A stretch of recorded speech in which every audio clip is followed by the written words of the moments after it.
वर्तमान विधायक जिस भाषा को समझते हैं उसी भाषा में उनको जवाब दिया जाता है। सारी योजनाओं को विधानसभा से बाहर ही रोक देते हैं। किसी भी योजना का लाभ यहां की जनता को नहीं। राजद के जंगल राज की अंतिम लौ, अंतिम चिंगारी, अंतिम दिया शंभुनाथ यादव बरहमपुर विधानसभा में जलाने का विकास हुआ है। शिक्षा में विकास हुआ है, सड़कों की दुर्दशा में विकास हुआ है, सड़कों के बने बड़े बड़े गड्ढों में विकास हुआ है। अगर आप इसको विकास कहते हैं तो विकास विधानसभा विकास की दौड़ में सबसे अंतिम पायदान पर खड़ा है और मुझे पूरा विश्वास है कि ये चुनाव बरहमपुर विधानसभा का भाग्य बदलने वाला है। मेरे बारे में व्यक्तिगत अगर तैयारी की आप बात करें तो मेरे लिए बरहमपुर विधानसभा के हर गांव का, हर मोहल्ले का, हर बच्चा, हर युवा, हर बुजुर्ग मेरे लिए चुनाव की तैयारी में लगा हुआ है।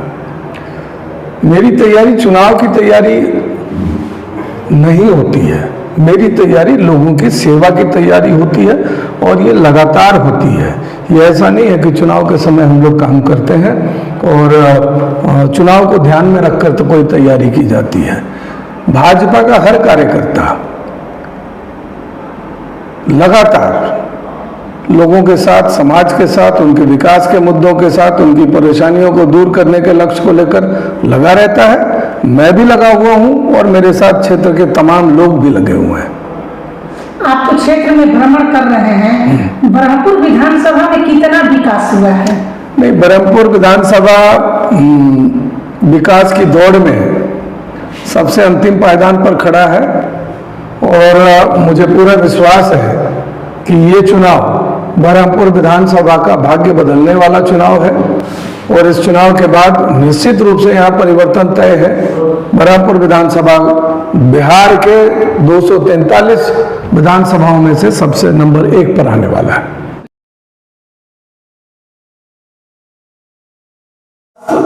तो विकास तो मैं कुछ बता ही नहीं सकता हूं, क्योंकि एक भी हो तो बताएं। बेरोजगारी में विकास हुआ है, शिक्षा में विकास हुआ है, सड़कों की दुर्दशा में विकास हुआ है, सड़कों के बने बड़े बड़े गड्ढों में विकास हुआ है। अगर आप इसको विकास कहते हैं तो विकास है। मेरे नजर में, क्षेत्र की जनता के नजर में, युवाओं के नजर में, महिलाओं के नजर में बरहमपुर विधानसभा का दुर्दशा हुआ है। राजद के विधायक माननीय शंभुनाथ यादव को जनता ने सेवा करने के लिए चुना। वर्तमान विधायक पिछले 10 सालों से जनता की छाती पर बैठकर मेवा खाने का काम कर रहे हैं। सरकार तमाम योजनाएं, चाहे वो केंद्र की सरकार हो, चाहे बिहार की सरकार हो, तमाम योजनाएं जमीन तक हर विधानसभा में भेज रही है। लेकिन यहां के विधायक सारी योजनाओं को विधानसभा से बाहर ही रोक देते हैं। किसी भी योजना का लाभ यहां की जनता को नहीं पहुंच पा रहा है, क्योंकि वह साजिश के तहत उन सुविधाओं को, योजनाओं को, जनहित की योजनाओं को पहुंचने ही नहीं देना चाहते हैं। उनका आरोप है कि जो सरकार है वो हमें एनओसी नहीं दे पा रही है, इसलिए हम लोग काम नहीं कर रहे। मैं बड़ा छोटा सा आपको एक उदाहरण देता हूं, बहुत छोटा सा उदाहरण देता हूं। युवाओं के लिए पूरे देश भर में शिक्षा के साथ साथ खेलों के क्षेत्र में भी माननीय मोदी जी की सरकार, भाजपा सरकार, बिहार में एनडीए गठबंधन की सरकार पूरे देश भर में, हर राज्य में, हर विधानसभा में युवाओं को खेल में प्रोत्साहित कर रही है और उसकी सुविधाएं दे रही है।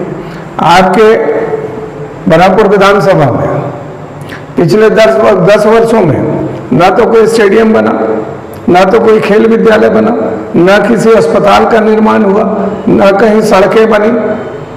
ये सारी चीजें तो पूरे बिहार में हो रही हैं, बिहार के अन्य विधानसभाओं में हो रहा है। केवल बरहमपुर विधानसभा के लिए सरकार कोई अलग से नियम कानून तो बनाती नहीं है। ये सरकार के खिलाफ दुष्प्रचार है।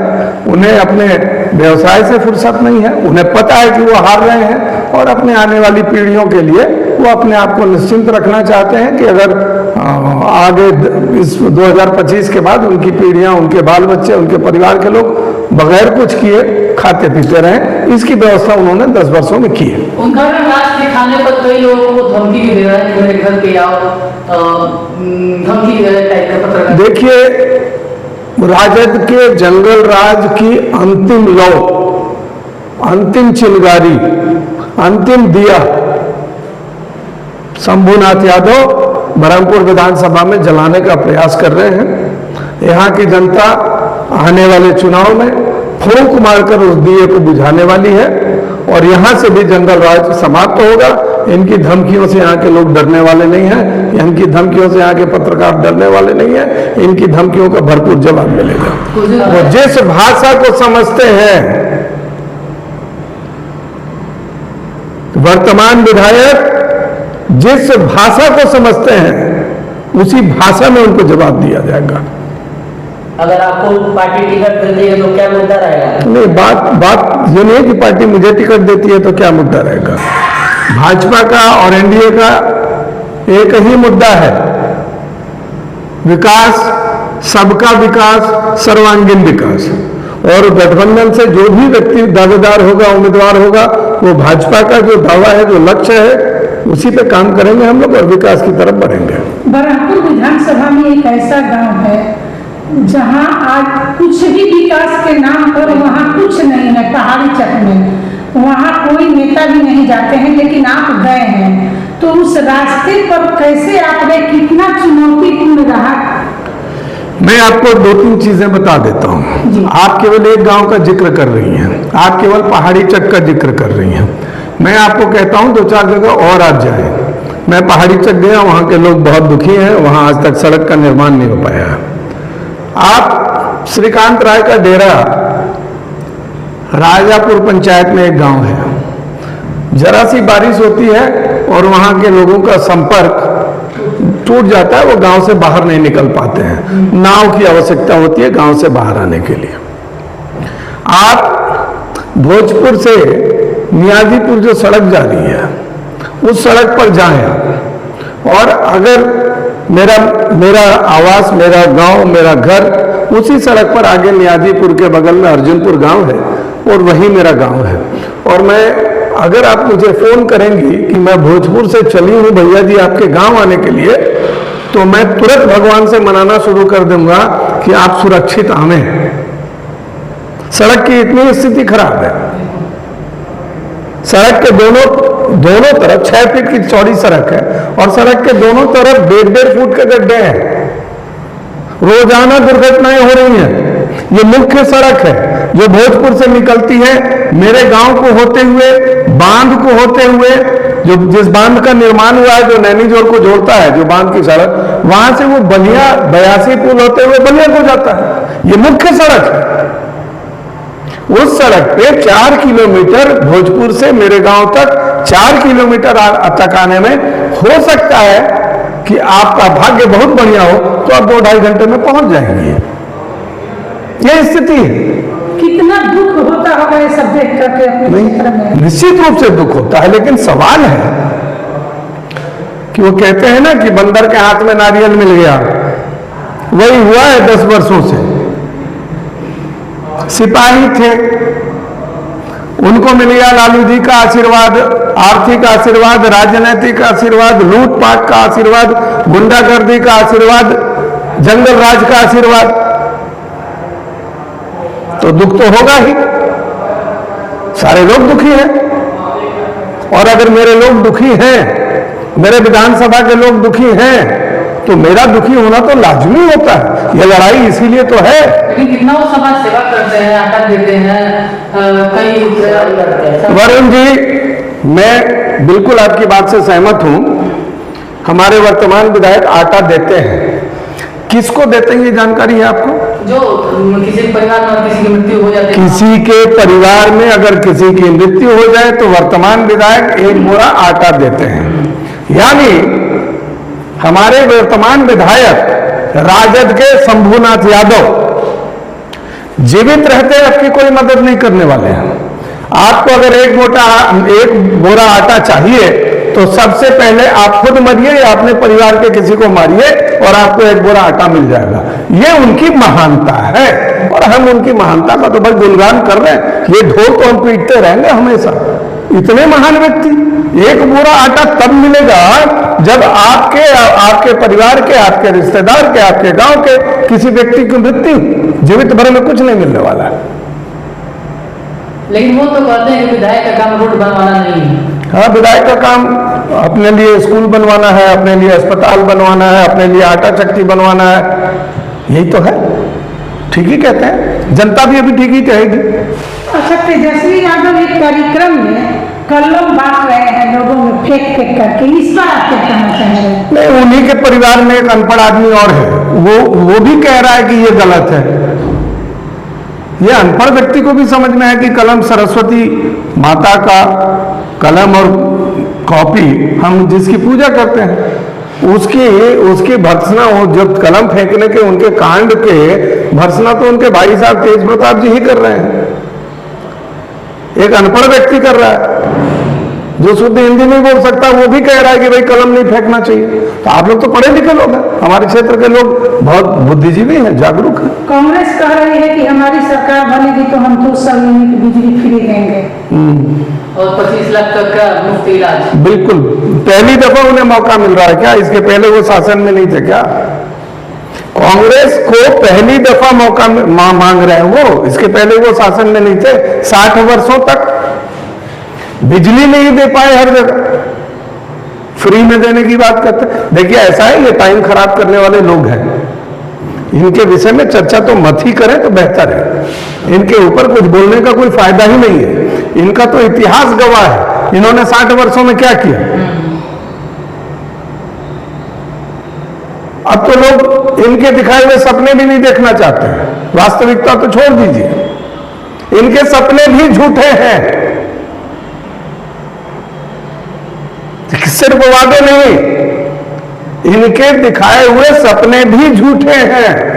2025 बिहार विधानसभा चुनाव के बाद बिहार कम से कम राजद और कांग्रेस मुक्त होने जा रहा है, ये मेरी भविष्यवाणी है, ये यहाँ के जनता के लोगों की आवाज है, इसको आप नोट कर लें। क्या लगता है बराबर से एलजेपी हमेशा से टिकट देती आ रही पिछले 2 टर्म से, क्या लगता है कि इस बार टिकट नहीं, एनडीए गठबंधन से, बरहमपुर से पिछली दफा 2020 में मुकेश सहनी की पार्टी वीआईपी हमारे गठबंधन में थी और उनको टिकट मिला था।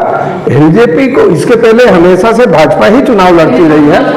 एलजेपी को या किसी और अन्य दल को यहां से कभी भी एनडीए की तरफ से कोई टिकट नहीं मिला है। अब रहा बात, हम सारे लोग, एनडीए के सारे कार्यकर्ता इस बात को से सहमत हैं कि एनडीए गठबंधन के तहत जिसे भी पार्टी अपना चेहरा बनाएगी, जिसे भी उम्मीदवार एनडीए गठबंधन का जो भी उम्मीदवार होगा, हम सारे लोग, एनडीए के सारे कार्यकर्ता, मैं केवल भाजपा की बात नहीं कर रहा हूं, एनडीए के सारे कार्यकर्ता एनडीए द्वारा तय किए हुए किसी भी उम्मीदवार को बराहपुर विधानसभा में कम से कम 1 लाख वोटों के अंतर से जीत दिलाएगी। 1 लाख का अंतर होने जा रहा है, ये आप समझ के और ईमान के चलें। ये बड़ी संख्या बता रहे हैं? नहीं, बहुत छोटी संख्या बता रहा हूं। ये तो मैं वो संख्या बता रहा हूं जिन लोगों से मैं मिल चुका हूं। लेकिन यहाँ के सांसद 40,000 वोटों से जीतते हैं, 20,000 वोटों से, लेकिन आप 1 लाख की बात बता रहे हैं। भाई साहब ऐसा है, वो भी दुर्भाग्य है कि यहाँ के सांसद जीत गए। आप बताइए जरा सा, लोगों से पूछिए जीतने के बाद सांसद कै दिन दिखे हैं लोगों को? मुझे तो नहीं दिखे, मुझे तो कभी कभार। आप लोग विपक्ष में इसलिए नहीं दिखे होंगे। तो आपको दिखे? आप पक्ष में है क्या? आपको दिखे हैं कभी? ये आपके बयान के बाद शायद वो बोलेंगे ऐसा। नहीं, वो तो बहुत कुछ बोले, उनको बोलने का भी टाइम नहीं है। आप हमारे सांसद से बुलवा के देख लीजिए, मैंने तो आज तक बोलते नहीं सुना उन्हें। जब से वो सांसद बने मैंने बोलते नहीं सुना, और बोलते तो उनके बाबूजी भी नहीं थे, मैंने तो उनको भी बोलते नहीं सुना था। अच्छा, दर्शक को कुछ जंगल राज की कुछ झलकियां बताइए। देखिए, दो तीन चीजों को समझना पड़ेगा आपको। मुझे जंगल राज याद है, लेकिन एक बात आप समझिए, आज जो बच्चा 20 साल का है उसने जंगल राज नहीं देखा था, उसे जंगल राज का पता नहीं है। वो सुनी सुनाई कहानी बता रहा होगा, वो सुनी सुनाई बात सुन रहा है, उसे जंगल राज का पता नहीं है। हम जंगल राज की बात भी नहीं करना चाहते, क्योंकि हम जानते हैं जंगल राज को अब हम आने नहीं देंगे। अच्छा, बराबर विधानसभा में और महागठबंधन तो और 5 से 25 बहुत हुए, लेकिन और आज का युवा जो आज 20 साल का है, जो 20 साल पहले, जो 25 साल पहले जिसका जन्म हुआ था, जिसने जंगल राज को नहीं देखा था, उसके माता पिता ने देखा, हम लोगों ने देखा, उसे हम लोगों ने बताया। आज का युवा जंगल राज से आगे बढ़ चुका है 20 वर्षों में, अब उसे विकास चाहिए। आज का युवा जान रहा है कि देश का नेतृत्व देश के यशस्वी प्रधानमंत्री माननीय मोदी जी के हाथों में है। आज का युवा जान रहा है कि देश की सुरक्षा माननीय अमित शाह जी, माननीय राजनाथ सिंह जैसे नेताओं के हाथ में है। आज का युवा इन बातों को देख रहा है, इन बातों को समझ रहा है, इन बातों पर भरोसा कर रहा है, और इसलिए आज का युवा तो विकास के लिए हमारे साथ है। पहले के लोग जंगल राज की मार भूल नहीं पाए हैं, इसलिए वो हमारे साथ है। सारा समाज हमारे साथ है। हम सबका साथ, सबके विकास, सबके विश्वास की बात करते हैं, और केवल बात नहीं करते हैं। आप देख लीजिए, जीविका दीदियों को कल 26 तारीख थी और जीविका दीदियों के खाते में 10-10 हजार रुपए आ गए। आप देख लीजिए, 400 से जो वृद्धा पेंशन था वो 1100 रुपए लोगों के खाते में आ रहे हैं। चुनावी जुमला कहा जा रहा है सर। भाई, कम से कम ये भी तो किया होता है इन लोगों ने। ये कह ही तो रहे हैं, बस दिक्कत यही है। ये केवल कहते हैं, हम करते हैं। हम करते हैं तो ये कहते हैं चुनावी जुमला, हम जीतते हैं तो ये हमें वोट चोर कहते हैं। ये भूल जाते हैं कि ये बूथ लुटेरे थे। चुनाव ही पूरा नहीं होता था बगैर बूथ के लूटे। इनकी बात मैं फिर कहूंगा, ये सारे के सारे लोग समाजद्रोही हैं। इन्होंने जातिवाद फैलाया है। भाजपा के लोग हमेशा एक बात को कहते हैं, जाति बहुत महत्वपूर्ण है हमारे लिए। हम हर जाति का सम्मान करते हैं, हम हर जाति का आदर करते हैं, लेकिन हम जातिवाद का विरोध करते हैं। हम जातिवाद से नफरत करते हैं। हम जाति से नफरत नहीं करते हैं, हम जाति से प्यार करते हैं। जातिवाद से नफरत करते हैं। हम जाति को नहीं समाप्त करेंगे, हम जातिवाद को समाप्त करेंगे। और ये कहते हैं भूरा बाल साफ करो, यही फर्क। ये कहते हैं भूरा बाल साफ करो, हम कहते हैं जाति को सम्मान दो। हमारे सनातन धर्म में हर जाति के लोगों के लिए ऐसी व्यवस्था है कि आपके हमारे जीने से लेकर मरने तक हर समाज का योगदान होगा, तभी हम जी भी पाएंगे और तभी हम मर भी पाएंगे, और तभी मरने के बाद हम मोक्ष भी मिलेगा।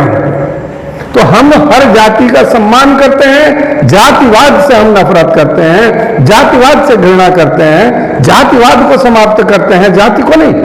ये कहते हैं भूरा बाल साफ करो, आज से नहीं 90 से कहते हैं।